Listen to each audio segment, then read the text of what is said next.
tardes tenemos el placer de contar aquí en el Museo Andaluz de la Educación con el pintor, artista Cristóbal Toral, al que vamos a entrevistar porque ayer ingresó en la Real Academia de San Telmo de Málaga como correspondiente de Madrid.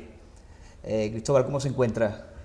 Me encuentro cansado porque no estoy acostumbrado a la muchedumbre, porque claro, yo pinto en solitario en el estudio y entonces cuando hay mucha algarabía de gente, primero no oigo porque no ando bien de oído, entonces eso y las emociones que lleva, pues en fin, el ser académico de una institución tan ilustre como la Real Academia de San Telmo, de Málaga, pues todo eso crea una emoción que me hace estar cansado, ¿no? Luego dedicatorias y tal, ¿no? Pero bueno, creo que estoy suficientemente lúcido para poder contestar a lo que tú me digas. Ya que nos encontramos en el Museo Andaluz de la Educación, me gustaría saber qué papel desempeña la educación en tu vida, porque yo creo que se te abre un horizonte de posibilidades a medida que tú ingresas por primera vez en unos estudios reglados en Antequera y posteriormente irás dando saltos migratorios, como decías ayer en tu discurso brillante de ingreso en la academia, y creo que todos esos saltos en diferentes instituciones educativas te van abriendo un horizonte de posibilidades que tú nunca podrías imaginar desde tus primeros pasos allí en la choza con tu padre. ¿Puedes hablarnos un poco del papel de la educación en tu vida? Cosa que, por otra parte, no has abandonado porque sigues al tanto, leyendo los periódicos, informándote, leyendo libros y estás al tanto, como demostraste ayer en tu discurso de ingreso. Bueno, yo diría que la educación es el mejor abono para el crecimiento humano. Y en este museo que acabamos de ver, podemos ver esa evolución, ese interés por aprender, por superarse. Eso es magnífico. Yo, en el entorno que me crié, como ya saben, en un campo aislado, en una choza, donde no pude ir a escuelas, sin embargo, tuve la enorme suerte de tener una enciclopedia que me compró mi padre, y ahora me ha emocionado porque la he visto ahí, Enciclopedia Álvarez. Y ahí, pues, fueron mis primeros conocimientos a través de esta enciclopedia, ¿no? Entonces me emocionaba ver lo que era el mundo, ver lo que yo ya estaba viendo, el cosmos, las estrellas, el espacio, y todo eso te crea una necesidad de aprender. Y bueno, pues como decía antes, el aprender es la educación, es ese abono necesario, no solamente para crecer individualmente, sino para crecer como sociedad, Y en este sentido el museo en el museo que estamos es una maravilla, ver el proceso, ver la evolución, es extraordinario, porque el saber no tiene límite, es infinito, puedes seguir aprendiendo, puedes seguir, y yo, que tú sabes que tanto me interesa el cosmos, pues en el cosmos estamos en la prehistoria. En el cosmos estamos en la prehistoria. ¿Cómo conseguimos poder viajar en esas dimensiones cósmicas, ¿no? Pues seguramente dentro de 100, 200, 300 años se habrá creado algún mecanismo para poder vencer esas distancias cósmicas. Y eso se produce a través de la educación, del interés por seguir avanzando. Cristóbal considera que uno de los acontecimientos capitales del siglo XX es precisamente la llegada del hombre a la Luna. Cuando tú vas buscando, como cualquier artista moderno, un estilo para distinguirte del resto, algo que es común, al menos desde el romanticismo, y se acentúa durante la vanguardia, Tú vas, como siempre, dialogando con los maestros clásicos, Velázquez, Goya, el Greco, pero intentas, pues, naturalmente, encontrar tu voz, tu estilo, aquello que te permita ser reconocido ante los espectadores. Y ahí introduces elementos que tienen que ver precisamente con uno de tus temas recurrentes, que es el espacio cósmico, ¿no? Porque a partir de 1964, si no recuerdo mal, haces la ascensión de las Meninas y las pones a levitar, ¿no? Y en el 67, si no recuerdo mal, el estudio de las manzanas que están flotando, ¿no? ¿Puedes hablarnos un poco del papel del espacio en tu obra, desde aquellas vivencias iniciales en el campo a cómo lo incorporas tú a la pintura? Siempre se ha dicho que el pintor lo que hace es reflejar su biografía un poco, ¿eh? Entonces, claro, yo me crío en el campo, puedo ver el firmamento sin contaminación, veo las estrellas brillantes maravillosamente, y todo eso me va creando. Yo llegué a decir en esa época que no son las estrellas las que están lejos de nosotros, sino nosotros los que estamos lejos de las estrellas. Y bueno, todo eso me ha creado porque, claro, la vida no es solamente nuestro planeta, con ser mucho. Está el cosmos ahí, que como decía antes, pues está ahí por descubrir. Y cuando yo tuve la reunión con el astronauta Michael Collins, que acababan de bajar de la Luna, yo tuve el honor de poder compartir una cena para que Michael Collins me contara nada menos que la aventura de subir a la Luna.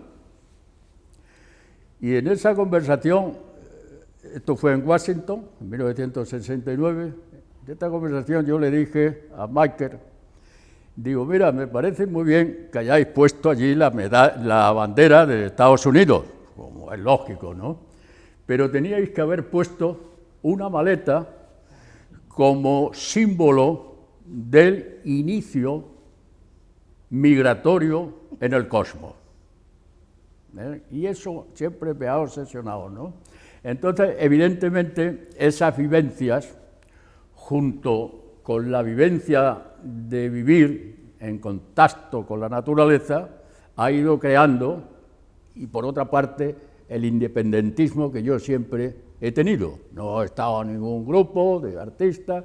Entonces, todo eso, naturalmente, ha ido construyendo esa personalidad que yo considero que es muy importante para un artista, la personalidad, tener un sello personal.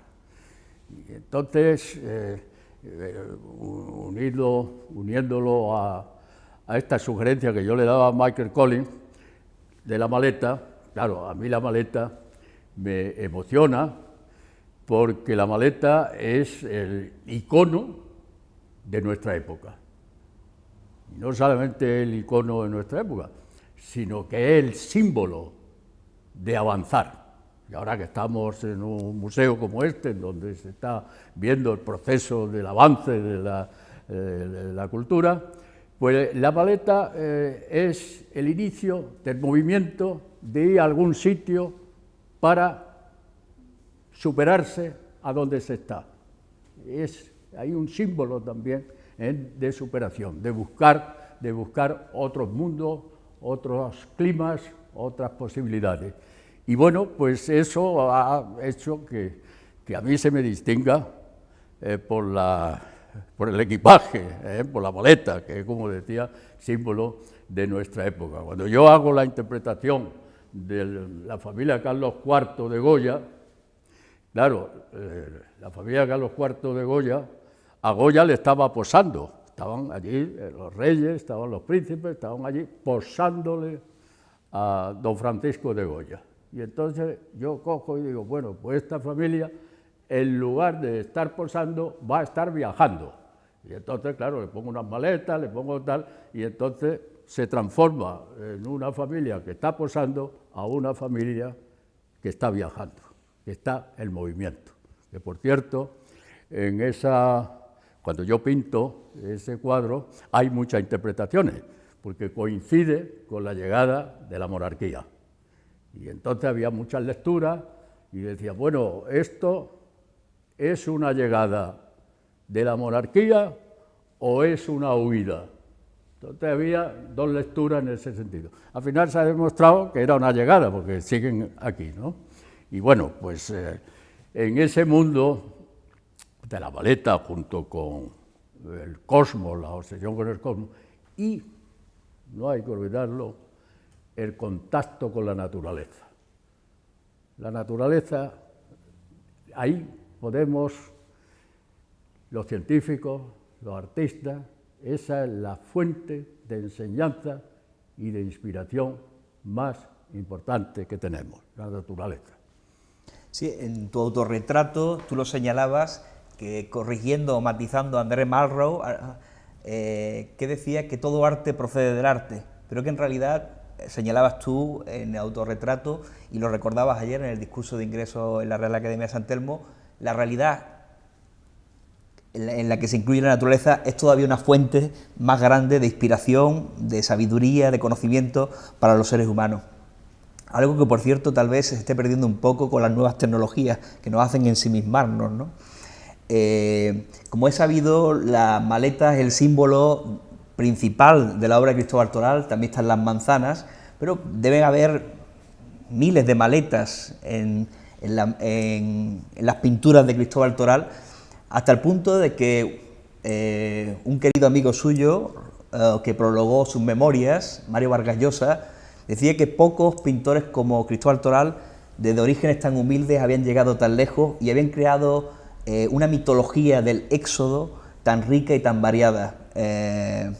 Y efectivamente la historia de la humanidad es inconcebible sin las migraciones, sin los éxodos. Algo que tú, en cierto modo, también ibas reconstruyendo ayer en el discurso, con los saltos migratorios que habías pasado de Antequera a Sevilla, de Sevilla a Madrid y de Madrid a Nueva York. ¿Qué aprendiste, por ejemplo, de Estados Unidos, que, por ejemplo, te gustaría que se importara más en España? Como, por ejemplo, cómo se reivindicaba el arte de los propios artistas norteamericanos, cosa que aquí, por ejemplo, siempre tenemos tradición de valorar más los foráneos que lo que crece aquí. ¿Podrías hablarnos acerca de ello? Sí, ayer en el discurso hablé de un capítulo que titulo El malinchismo, Malinche, que es un fenómeno que es valorar más lo foráneo que lo nuestro. Desgraciadamente, en España, en ese aspecto, está en cabeza de los demás países. Aquí, pues, mucho más importante, pues, traer artistas de fuera que fijarse en artistas de nuestro país. Y ponía el ejemplo, por ejemplo, de Estados Unidos y de Sudamérica, que eso lo han sabido hacer muy bien, porque en la mitad del siglo XX supieron adquirir obras de los maestros más importantes europeos, Van Gogh, Chagall, Cézanne, Picasso, etc. Pero una vez que adquirieron esas obras, y el galerista que me refería, a Leo Castelli, el genial galerista Leo Castelli, pues en lugar de seguir fijándose en Europa, dijo: aquí vamos a poner el foco a nuestros artistas y vamos a promocionarlos. Entonces, Leo Castelli hizo una labor impresionante en bienales, presionando a bienales y presionando todo lo que había que presionar para revalorizar a su artista, a Rauschenberg, Lichtenstein, Jasper John, etcétera, etcétera. Y eso tuvo como resultado conseguir que Estados Unidos se convirtiera en la potencia mundial del arte de nuestro tiempo. Cuando antes, pues, todo lo que llegaba, cuando llegó Salvador Dalí, le abrieron los brazos, todo lo que venía de Europa, pues era fantástico, porque tal, pero luego todo lo contrario, ha sido muy difícil. Yo cuando ya llegué a Estados Unidos ya no abrían los brazos para recibirte, ya era muy difícil, ya lo que protegían eran a sus propios artistas. Y en España estamos haciendo todo lo contrario, todo lo contrario. Entonces, pues bueno, pues hay una política de, como decía, de damas y caballeros, que son los que han cogido el poder, los que han cogido las instituciones, y traen artistas de fuera. A mí me parece muy bien, también trae artistas de fuera, interesantes para los que estamos aquí, aprender y que vean y tal. Pero no centrarse solamente en esto, porque hay muchos artistas españoles que son muy importantes, y sobre todo teniendo en cuenta, y en Andalucía en concreto, que en Andalucía ha nacido nada menos que Velázquez, el pintor más grande de la historia, y ha nacido Pablo Picasso, el pintor más grande del arte contemporáneo, sin contar Zurbarán y sin contar a tantos otros artistas de primera fila. Si este activo lo hubieran tenido, lo tuvieran en otros países, ya veríamos cómo le sacaban rendimiento. Nosotros aquí, pues estamos aquí con los CAD utilizándolo para que pongan los de fuera, y llama al CAD y ni te hacen caso, ni te hacen caso.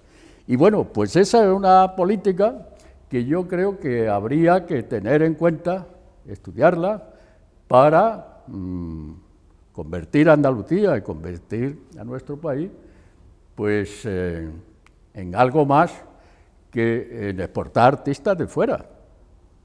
Y eso es un poco lo que yo hablaba, que desde el punto de vista artístico, pues es muy importante que los políticos que manejan, en fin, la cultura, que lo tengan en cuenta, porque no hay que olvidar que al final la cultura es importantísima no solamente para la cultura, sino para la economía.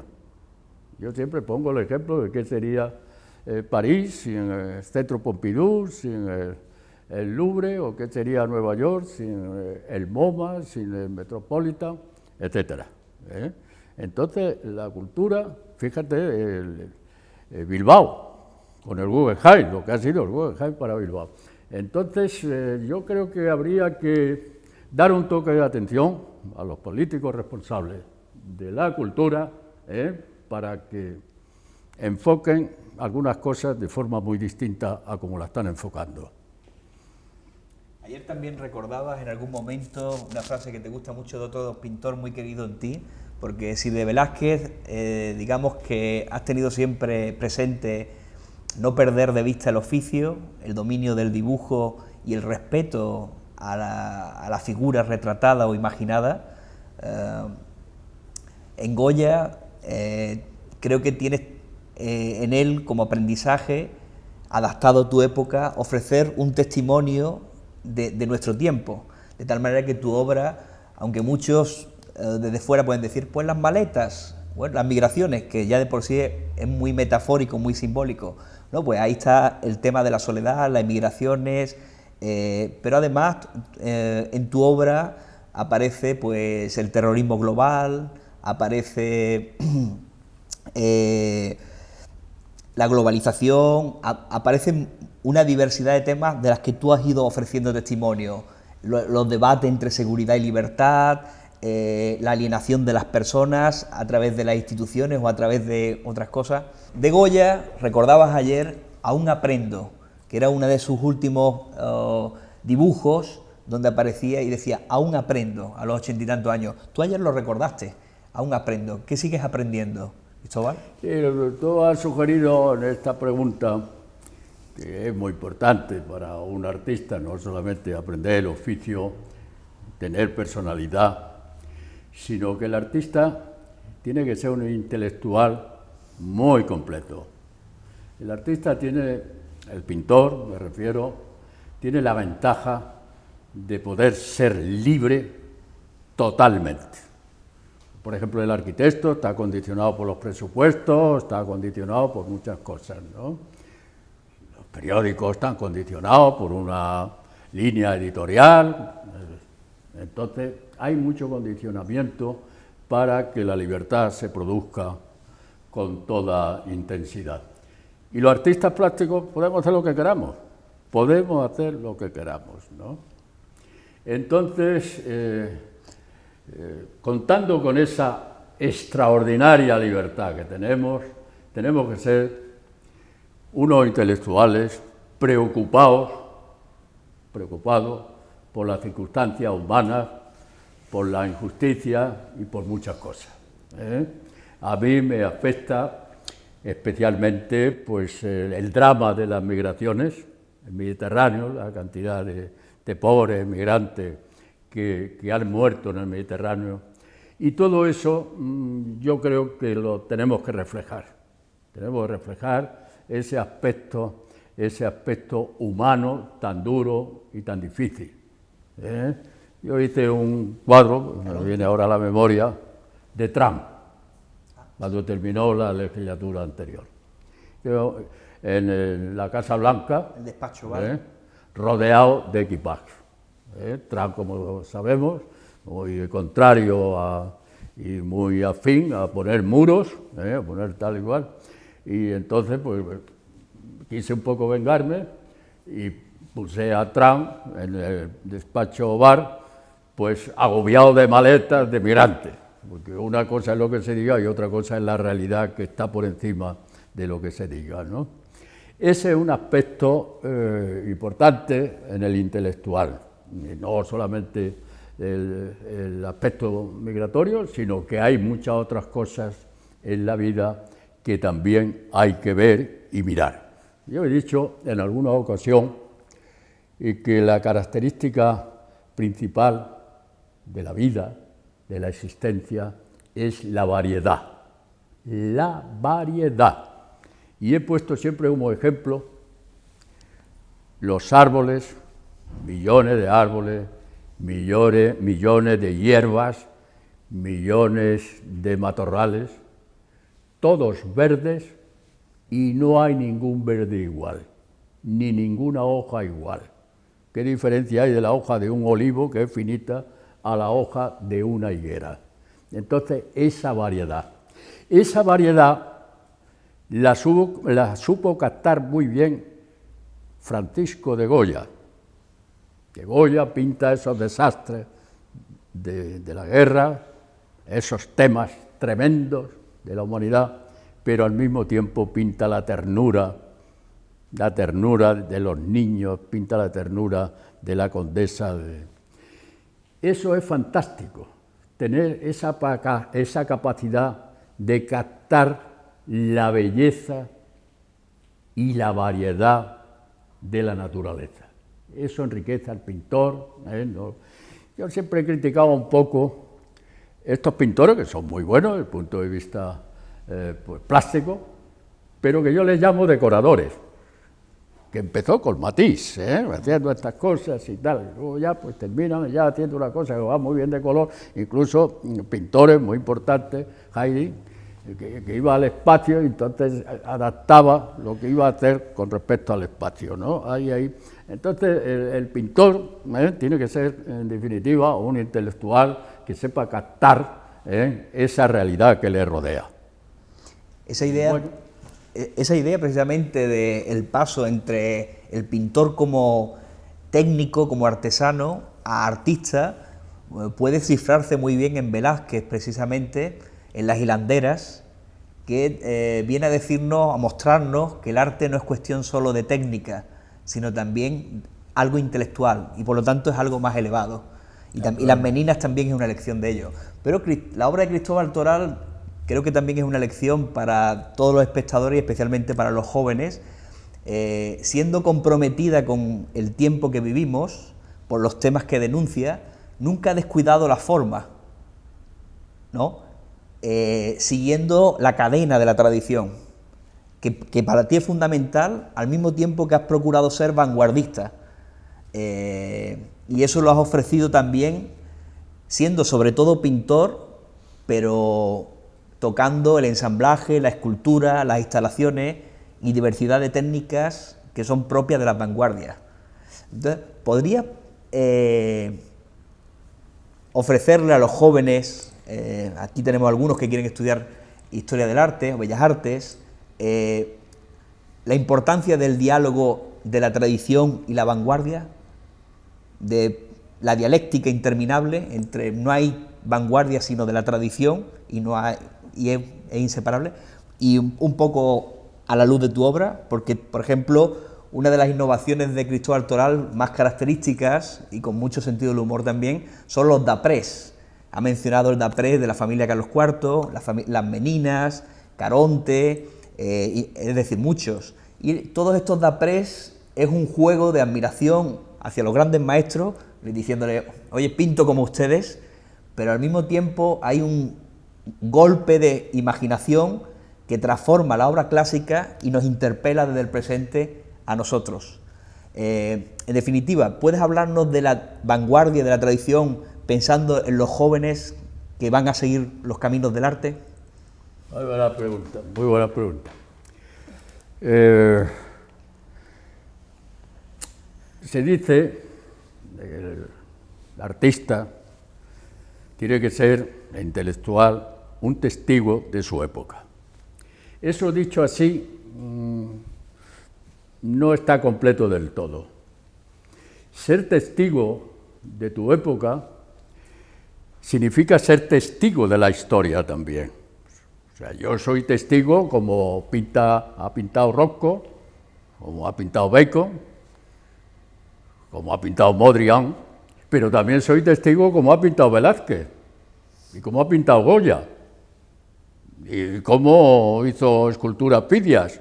Entonces, lo de testigo es muy amplio, es muy amplio. Entonces, ser testigo de tu época es ser testigo de cómo pintaba Velázquez, cómo pintaba Rembrandt. Entonces, pues, con esa visión, pues a mí me ha parecido muy interesante partir de nuestro tiempo, pero partir también de los grandes maestros. Ahí se produce una fusión muy importante, una comunicación muy importante para el arte. Tú sabes que Bacon pues venía al Museo del Prado y le cerraban el Museo del Prado para ir observar a Velázquez y a los grandes maestros. Bacon hizo la versión de Inocencio X y tal. Entonces es una muestra de querer estar conectado con la realidad. Y hablando de estas visitas, ¿no? Cuando vino Andy Warhol, una visita que hizo, una exposición, entonces le dijeron de hacer una visita al Museo del Prado. Y entonces fue al Museo del Prado y dijo, no, a mí lo que me interesa es la tienda, el Museo del Prado, y comprar unas postales y tal y cual. Y entonces pues fue a la tienda, compró unas postales, pero no vio a Velázquez, no vio a Goya y no vio... Interesante, muy significativo eso, muy significativo. Entonces es muy interesante, pues como digo, partir de los grandes maestros y al mismo tiempo ser vanguardista. Esa es la vanguardia con fuerza, con contundencia y con solidez. No así la ocurrencia de muchos artistas de nuestro tiempo, se les ocurre ahí una chorrada y entonces pues además la venden, como vendió Mauricio Catalán, vendió el plátano, que le costó 25 céntimos y lo vendió por 6 millones y pico de dólares. Entonces esas cosas que están ocurriendo, pues hay que decirlas y hay que incluso denunciarlas. Yo decía ayer que bueno, el marketing, el haber cogido un plátano y haberlo vendido por 6 millones y pico es suficiente para reflexionar sobre la importancia de marketing, porque en este caso concreto no está descubriendo una obra de arte, sino, como decía ayer con mucha ironía, lo que está es, el marketing, lo que está es legalizando timos de 6 millones. de dólares, que es una cosa muy distinta, una cosa muy distinta. Entonces, pues bueno, pues con esa visión de los grandes maestros, que los artistas tienen que aprender de los grandes maestros y luego, naturalmente, traducirlo a tu época. Eso es lo importante, ¿no? Y luego, pues esa conexión con la realidad. La realidad es la naturaleza, es la maestra por excelencia. Porque Picasso pintó las famosas palomas, tan bonitas, pero la naturaleza, antes de pintarlas Picasso, la había creado la naturaleza, ojo, La naturaleza es muy importante. Entonces, con todo ese mundo de inspiración de los grandes maestros, de lo que ocurre en la actualidad, las migraciones, los símbolos de todo el cosmos, el misterio, la imaginación. El misterio es una cosa que está ahí. Yo ahora mismo estoy hablando y ustedes están escuchándome, están mirando, y esto puede parecer una cosa muy normal, muy tal, pero en el fondo una cosa súper misteriosa. Yo aquí hablando, aquí, tú aquí preguntándome, ustedes aquí escuchándome. Es una cosa extraña, muy extraña, muy misteriosa. Entonces el artista tiene que tener imaginación para transformar lo convencional en algo extraordinario. Claro, desde un punto de vista del espectador se diría que el arte es la transfiguración de la visión cotidiana, y para eso hace falta, porque parece que a la luz de la ciencia, y estamos aquí bajo la mirada de Santiago Ramón y Cajal, parece que la ciencia, al descubrir tantos aspectos de la realidad que nos rodea, desmitifica la realidad, pero la mirada sobre la que ayer insistías en tu discurso de ingreso en la Real Academia de San Telmo, la mirada del artista, como el aprendizaje, no se termina nunca, y has señalado algo que me parece muy relevante, que es el misterio, porque aunque podamos explicar algo científicamente, no deja de ser misterioso, y esa es, yo creo que una de las características de la mirada de los grandes creadores, ¿no? Porque esa mirada de misterio nos lleva al asombro, a la admiración, a la perplejidad, a sentimientos que enriquecen nuestra búsqueda, ¿no? Nos llevan a interrogarnos, a preguntarnos, a cuestionarnos, que en definitiva tiene que ver con lo que hablabas al principio de la importancia de la educación como abono para crecer, tanto individual como socialmente, ¿no? Sí, bueno, el misterio, los surrealistas, pues mira lo que les proporcionó de belleza en el arte, ¿no? Ese misterio porque, por ejemplo, Salvador Dalí, que en fin, surrealista por excelencia, pero Salvador Dalí creaba una escenografía, digamos, excesiva, escenografía y tal, que a veces se le escapaba el misterio. Pero ha habido otra especie de surrealismo. Yo creo que tu obra está más cerca de Magritte que de Dalí, aunque yo creo que tanto tu obra como la de, por momentos, Antonio López y algunos otros grandes realistas en la tradición española, pero que habéis querido ensanchar los límites del realismo tradicional, hablando de lo onírico, de los sueños, de la indefinición entre la realidad y eso está en la obra de Antonio López, eso está en tu obra, está en la obra de Carmen Lafón, está en la obra de muchos grandes que os movéis en esa época, ¿no? Y tú, yo creo que participas de la vanguardia del surrealismo, la incorporas un poco para enriquecer el realismo de la tradición española. Sí, es que la etapa del surrealismo es muy interesante para un pintor, ¿no? Y decía que dentro del surrealismo pues está la versión de Salvador Dalí, que hay una escenografía, pero luego hay otros surrealistas, como el caso de Edward Hopper, que es interesantísimo, porque hay un personaje simplemente tomando el sol en un trigal allí amarillo, tal, y no hay más, no hay más. Pero ahí hay un misterio, hay una extrañeza, hay un surrealismo impresionante. El Edward Hopper es de los artistas más importantes que ha tenido Estados Unidos, por no decir el más importante, ¿no? Entonces, pues bueno, pues todo eso incorporado a la sensibilidad de los artistas, de los creadores, pues todo eso te crea un mundo, pues de una gran riqueza expresiva, ¿no? Que te hace pensar, la obra. Yo creo que el artista está ahí para dar, como decía García Lorca, dar una bofetada ahí un poco, para despabilar, ¿no? Porque, como decía antes, todo es muy misterioso, todo, y el artista tiene que crear, aparte naturalmente en el sentido formal, dominar la técnica y dominar.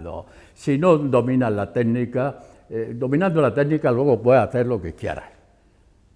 Picasso, por ejemplo, era un pintor que tenía un dominio de la técnica y sobre todo del dibujo, que yo siempre he dicho que Picasso tenía tal dominio del dibujo que dibujaba desdibujando.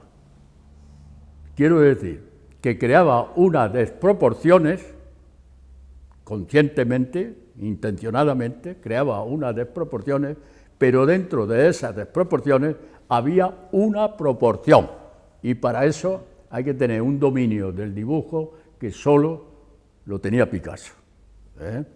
Entonces la técnica, el conocimiento es muy importante, incluso para luego poder tener libertad de poder hacer cosas. Entonces yo le recomendaría a los jóvenes que aprendan el oficio y que luego hagan lo que quieran, pero aprendiendo el oficio. Siempre la obra será mucho más interesante, ¿no? Pues muchas gracias por tu entrevista, por tu tiempo, por tus sabias palabras y por tu obra. Vamos a despedir ya con esto, ¿no? Si queréis, lo he recordado y le daría toda la razón a otro sabio que emparenta mucho con tu espíritu, Montaigne, el inventor de los ensayos, que decía, hablabas de la variedad, y de la cualidad más universal de todas es la variedad, porque no existe nada igual, ni dos granos de arena, ni dos pelos, ni nada. No conocía yo esa frase. Lo más universal de todo es la diversidad.